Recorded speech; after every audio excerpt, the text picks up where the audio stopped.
Il dit en Jésus-Christ là, il n'y a ni homme ni femme, il n'y a ni grec ni juif. C'est pourquoi, en matière d'église, vous ne pouvez pas amener à faire d'ethnie ici et puis on va vous laisser tranquille. Si vous amenez ça ici, c'est pourquoi en Jésus-Christ, les mentalités politiciennes bizarres là, on n'amène pas ça ici. En Jésus-Christ, il y a une seule politique, c'est la politique du roi des rois. C'est la politique du royaume de Dieu. C'est la politique de la parole de Dieu qu'on met dans l'église. En église, il n'y a pas de partisans tels de gauche, ni partisans de droite. En Christ, écoutez-moi, en Christ, si quelqu'un est en Christ, tout le monde est à droite. Il nous a souverainement élevés avec Christ, il nous a fait asseoir à la droite. On est tous de la droite, hein, Jésus.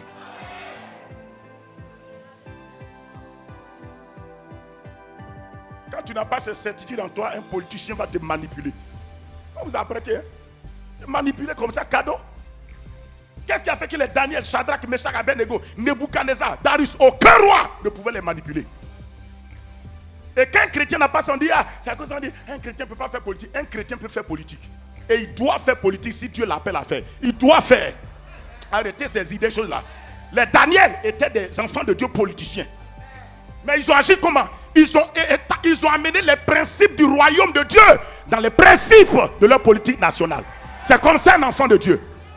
Quand on te donne un poste, il ne faut pas regarder le poste. Il faut voir la mission que Dieu te confie à travers le poste.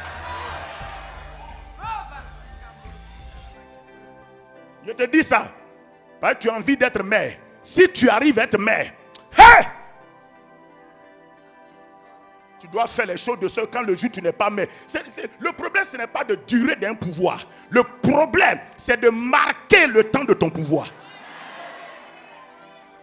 Parce que personne n'est éternel. Si tu es maire chrétien, avant de partir, tu dois laisser des traces que même tes ennemis ne pourront pas effacer. C'est pourquoi aujourd'hui, dans les annales de l'histoire de Nebuchadnezzar, de Babylone, quand on raconte, on parle de Daniel. Parce que ça a été écrit.